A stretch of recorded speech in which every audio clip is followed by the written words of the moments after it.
শারীরিক দুর্বলতা কাটানোর জন্য এবং চিকন স্বাস্থ্য মোটা করার জন্য রাসূল সাল্লাল্লাহু আলাইহি ওয়াসাল্লাম দুটি খাবার একত্রিত করে খেতে বলেছেন।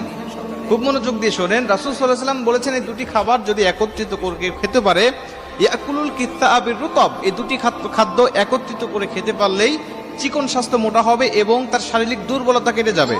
বর্তমান বিজ্ঞান এই দুটি খাবার নিয়ে রিসার্চ করেছেন, গবেষণা করে তারা বলছেন যে আসলেই যদি কোনো মানুষ এই দুটি খাবার একত্রিত করে খেতে পারে তাহলে তার শরীরে অতিরিক্ত চর্বি জমবে না, এটা ঠিক। শরীরে অতিরিক্ত চর্বি জমবে না এটা ঠিক, কিন্তু এত সুন্দর মাসেল তৈরি হবে তার শরীরে যে যার কারণে সে হবে কঠোর পরিশ্রমী এবং তার চেহারা হবে বড় আকর্ষণীয় এবং লাবণ্যময়। এজন্য এই দুটি খাবার একত্রিত করে আল্লাহ রাসূল খেতে বলেছেন। এবং আম্মাজান আয়েশা থেকে একটি হাদিস পাওয়া যায়। একটি হাদিসের মধ্যে আম্মাজান আয়েশা রাদিয়াল্লাহু তাআলা বর্ণনা করেছেন, ইবনে মাজাহ